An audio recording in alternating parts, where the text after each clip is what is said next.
None of us, I imagine, slept very heavily or continuously that morning, for both the excitement of Lake's discovery and the mounting fury of the wind were against such a thing. So savage was the blast, even where we were, that we could not help wondering how much worse it was at Lake's camp, directly under the vast unknown peaks that bred and delivered it.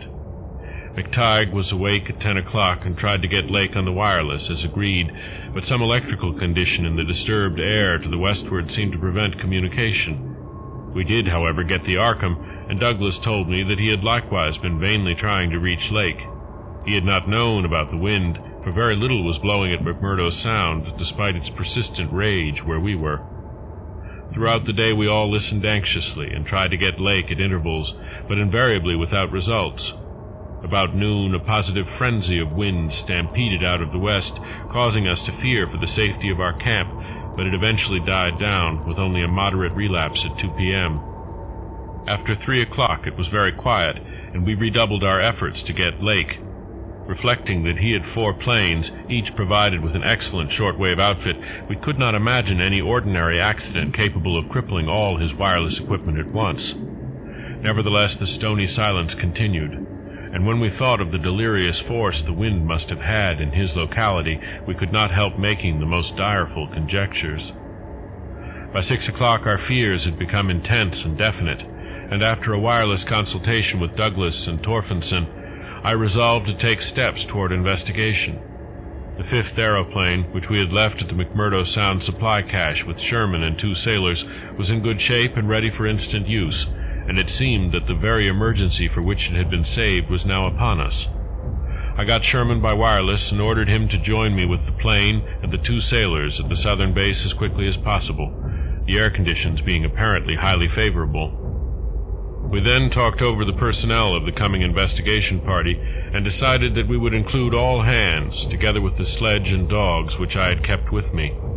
Even so great a load would not be too much for one of the huge planes built to our especial orders for heavy machinery transportation.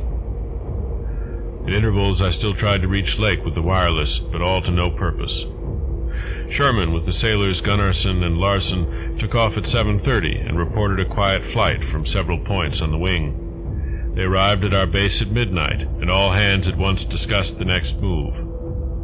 It was risky business sailing over the Antarctic in a single aeroplane without any line of bases, but no one drew back from what seemed like the plainest necessity.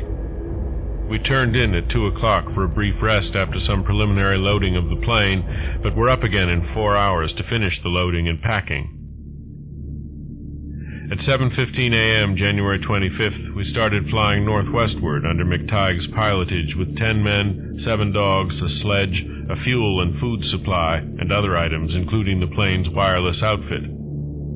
The atmosphere was clear, fairly quiet, and relatively mild in temperature, and we anticipated very little trouble in reaching the latitude and longitude designated by Lake as the site of his camp. Our apprehensions were over what we might find, or fail to find, at the end of our journey, for silence continued to answer all calls dispatched to the camp. Every incident of that 4.5-hour flight is burned into my recollection because of its crucial position in my life.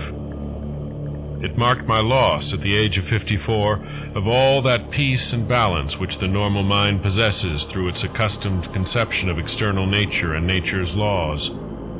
Thenceforward the 10 of us, with the student Danforth and myself above all others, were to face a hideously amplified world of lurking horrors which nothing can erase from our emotions, and which we would refrain from sharing with mankind in general if we could. The newspapers have printed the bulletins we sent from the moving plane, telling of our non-stop course, our 2 battles with treacherous upper-air gales, our glimpse of the broken surface where Lake had sunk his mid-journey shaft 3 days before, and our sight of a group of those strange fluffy snow cylinders noted by Amundsen and Bird as lolling in the wind across the endless leagues of frozen plateau. There came a point, though, when our sensations could not be conveyed in any words the press would understand, and a later point when we had to adopt an actual rule of strict censorship. The sailor Larson was first to spy the jagged line of witch-like cones and pinnacles ahead, and his shouts sent everyone to the windows of the great cabined plane. Despite our speed, they were very slow in gaining prominence, hence we knew that they must be infinitely far off and visible only because of their abnormal height. Little by little, however, they rose grimly into the western sky, allowing us to distinguish various bare, bleak, blackish summits, and to catch the curious sense of fantasy which they inspired as seen in the reddish Antarctic light against the provocative background of iridescent ice-dust clouds. In the whole spectacle there was a persistent, pervasive hint of stupendous secrecy and potential revelation, as if these stark, nightmare spires marked the pylons of a frightful gateway into forbidden spheres of dream and complex gulfs of remote time, space, and ultra-dimensionality. I could not help feeling that they were evil things, mountains of madness, whose farther slopes looked out over some accursed ultimate abyss. That seething, half-luminous cloud background held ineffable suggestions of a vague, ethereal beyondness, far more than terrestrially spatial, and gave appalling reminders of the utter remoteness, separateness, desolation, and eon-long death of this untrodden and unfathomed astral world. It was young Danforth who drew our notice to the curious regularities of the higher mountain skyline, regularities like clinging fragments of perfect cubes, which Lake had mentioned in his messages, and which indeed justified his comparison with the dreamlike suggestions of primordial temple ruins on cloudy Asian mountaintops so subtly and strangely painted by Rurik. There was indeed something hauntingly Rurik-like about this whole unearthly continent of mountainous mystery. I had felt it in October when we first caught sight of Victoria Land, and I felt it afresh now. I felt, too, another wave of uneasy consciousness of Archean mythical resemblances, of how disturbingly this lethal realm corresponded to the evilly famed plateau of Leng in the primal writings. Mythologists have placed Leng in Central Asia, but the racial memory of man, or of his predecessors, is long, and it may well be that certain tales have come down from lands and mountains and temples of horror earlier than Asia, and earlier than any human world we know.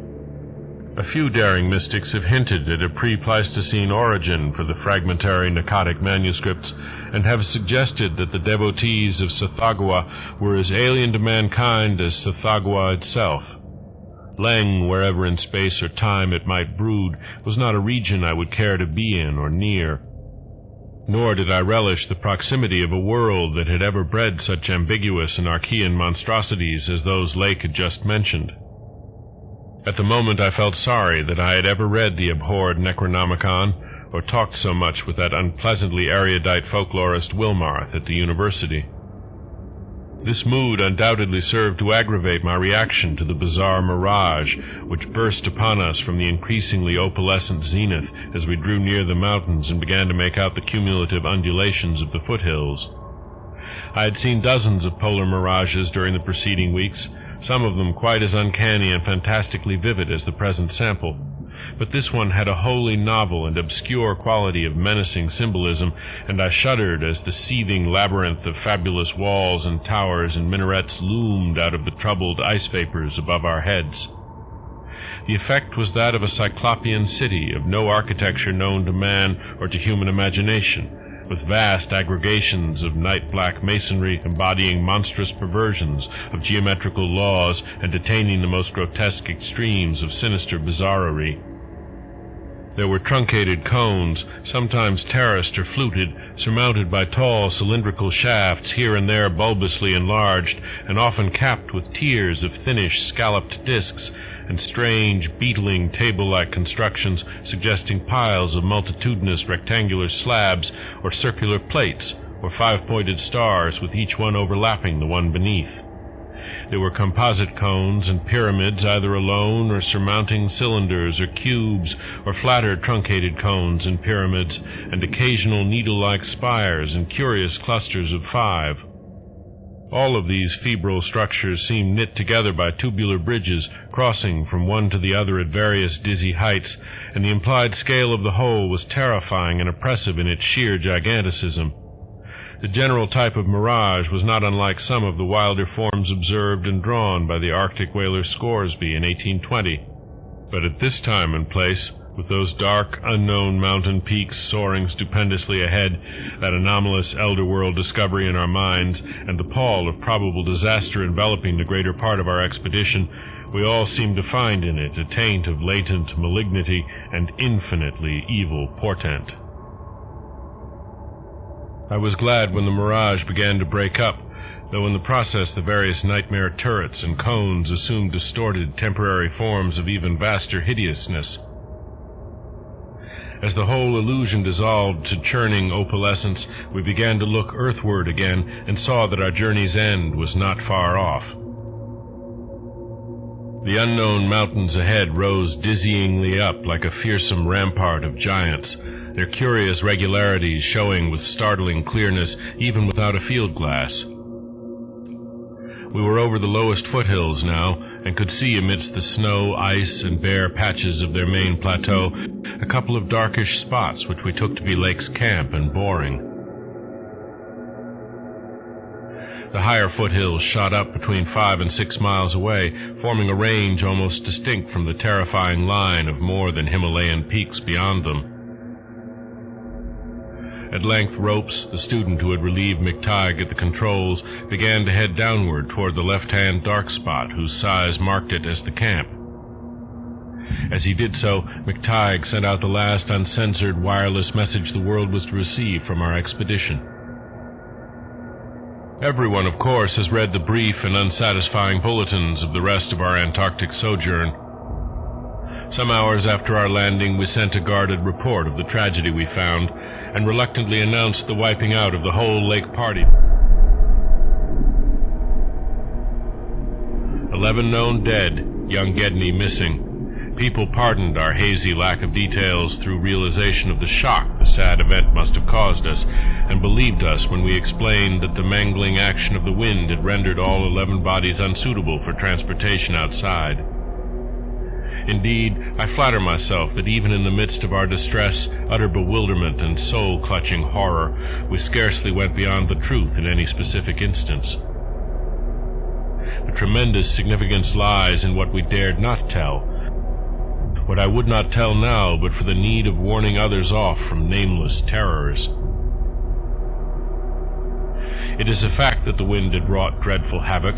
Whether all could have lived through it, even without the other thing, is gravely open to doubt. The storm, with its fury of madly driven ice particles, must have been beyond anything our expedition had encountered before. One aeroplane shelter, all, it seems, had been left in a far too flimsy and inadequate state, was nearly pulverized, and the derrick at the distant boring was entirely shaken to pieces.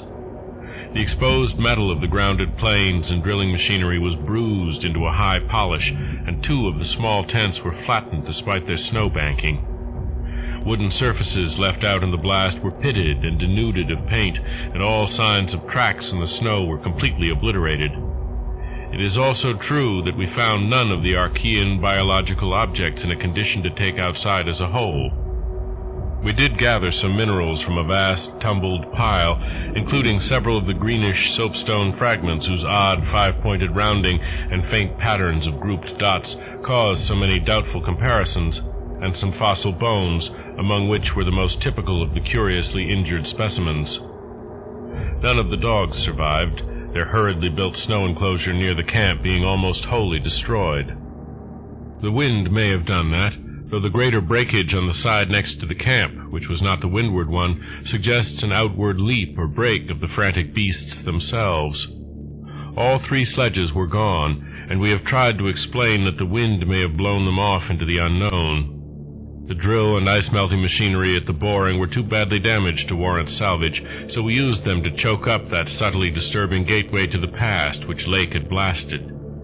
We likewise left at the camp the 2 most shaken up of the planes, since our surviving party had only 4 real pilots, Sherman, Danforth, McTighe, and Ropes, in all, with Danforth in a poor nervous shape to navigate. We brought back all the books, scientific equipment, and other incidentals we could find, though much was rather unaccountably blown away. Spare tents and furs were either missing or badly out of condition. It was approximately 4 p.m., after wide plain cruising had forced us to give Gedney up for lost, that we sent our guarded message to the Arkham for relaying, and I think we did well to keep it as calm and non-committal as we succeeded in doing. The most we said about agitation concerned our dogs, whose frantic uneasiness near the biological specimens was to be expected from poor Lake's accounts. We did not mention, I think, their display of the same uneasiness when sniffing around the queer greenish soapstones and certain other objects in the disordered region, objects including scientific instruments, aeroplanes, and machinery both at the camp and at the boring, whose parts had been loosened, moved, or otherwise tampered with by winds that must have harbored singular curiosity and investigativeness. About the 14 biological specimens we were pardonably indefinite. We said that the only ones we discovered were damaged, but that enough was left of them to prove Lake's description wholly and impressively accurate. It was hard work keeping our personal emotions out of this matter, and we did not mention numbers or say exactly how we had found those which we did find. We had by that time agreed not to transmit anything suggesting madness on the part of Lake's men, and it surely looked like madness to find 6 imperfect monstrosities carefully buried upright in 9-foot snow graves under 5-pointed mounds punched over with groups of dots and patterns exactly like those on the queer greenish soapstones dug up from Mesozoic or Tertiary times. The 8 perfect specimens mentioned by Lake seemed to have been completely blown away. We were careful, too, about the public's general peace of mind. Hence Danforth and I said little about that frightful trip over the mountains the next day. It was the fact that only a radically lightened plane could possibly cross a range of such height which mercifully limited that scouting tour to the 2 of us. On our return at 1 a.m., Danforth was close to hysterics, but kept an admirably stiff upper lip. It took no persuasion to make him promise not to show our sketches and the other things we brought away in our pockets, not to say anything more to the others than what we had agreed to relay outside, and to hide our camera films for private development later on. So that part of my present story will be as new to Pabodie, McTighe, Ropes, Sherman, and the rest as it will be to the world in general. Indeed, Danforth is closer-mouthed than I, for he saw, or thinks he saw, one thing he will not tell even me.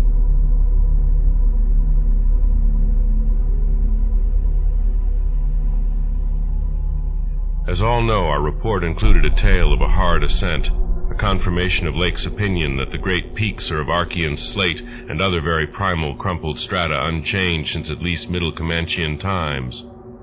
A conventional comment on the regularity of the clinging cube and rampart formations, a decision that the cave mouths indicated dissolved calcareous veins, a conjecture that certain slopes and passes would permit of the scaling and crossing of the entire range by seasoned mountaineers, and a remark that the mysterious other side holds a lofty and immense super-plateau as ancient and unchanging as the mountains themselves, 20,000 feet in elevation, with grotesque rock formations protruding through a thin glacial layer and with low, gradual foothills between the general plateau's surface and the sheer precipices of the highest peaks. This body of data is in every respect true so far as it goes, and it completely satisfied the men at the camp. We laid our absence of 16 hours, a longer time than our announced flying, landing, reconnoitering, and rock-collecting program called for, to a long mythical spell of adverse wind conditions, and told truly of our landing on the farther foothills. Fortunately, our tale sounded realistic and prosaic enough not to tempt any of the others into emulating our flight. Had any tried to do that, I would have used every ounce of my persuasion to stop them, and I do not know what Danforth would have done. While we were gone, Pabodie, Sherman, Ropes, McTighe, and Williamson had worked like beavers over Lake's 2 best planes, fitting them again for use despite the altogether unaccountable juggling of their operative mechanism. We decided to load all the planes the next morning and start back for our old base as soon as possible. Even though indirect, that was the safest way to work toward McMurdo Sound, for a straight-line flight across the most utterly unknown stretches of the eon-dead continent would involve many additional hazards. Further exploration was hardly feasible in view of our tragic decimation and the ruin of our drilling machinery, and the doubts and horrors around us, which we did not reveal, made us wish only to escape from this austral world of desolation and brooding madness as swiftly as we could. As the public knows, our return to the world was accomplished without further disasters. All planes reached the old base on the evening of the next day, January 27th, after a swift, non-stop flight, and on the 28th we made McMurdo Sound in 2 laps, the one pause being very brief and occasioned by a faulty rudder and the furious wind over the ice shelf after we had cleared the great plateau. In 5 days more, the Arkham and Miskatonic, with all hands and equipment on board, were shaking clear of the thickening field ice and working up Ross Sea with the mocking mountains of Victoria Land looming westward against a troubled Antarctic sky and twisting the wind's wails into a wide-ranged musical piping which chilled my soul to the quick. Less than a fortnight later, we left the last hint of polar land behind us and thanked heaven that we were clear of a haunted, accursed realm where life and death, space and time have made black and blasphemous alliances in the unknown epochs since matter first writhed and swam on the planet's scarce-cooled crust. Since our return, we have all constantly worked to discourage Antarctic exploration and have kept certain doubts and guesses to ourselves with splendid unity and faithfulness. Even young Danforth, with his nervous breakdown, has not flinched or babbled to his doctors. Indeed, as I have said, there is one thing he thinks he alone saw which he will not tell even me, though I think it would help his psychological state if he would consent to do so.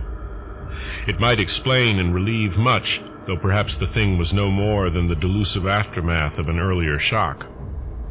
That is the impression I gather after those rare, irresponsible moments when he whispers disjointed things to me, things which he repudiates vehemently as soon as he gets a grip on himself again. It will be hard work deterring others from the great white South, and some of our efforts may directly harm our cause by drawing inquiring notice. We might have known from the first that human curiosity is undying, and that the results we announced would be enough to spur others ahead on the same age-long pursuit of the unknown. Lake's reports of those biological monstrosities had aroused naturalists and paleontologists to the highest pitch, though we were sensible enough not to show the detached parts we had taken from the actual buried specimens or our photographs of those specimens as they were found. We also refrained from showing the more puzzling of the scarred bones and greenish soapstones, while Danforth and I have closely guarded the pictures we took or drew on the super plateau across the range, and the crumpled things we smoothed, studied in terror, and brought away in our pockets. But now that Starkweather Moor party is organizing, and with a thoroughness far beyond anything our outfit attempted. If not dissuaded, they will get to the innermost nucleus of the Antarctic and melt and bore till they bring up that which may end the world we know.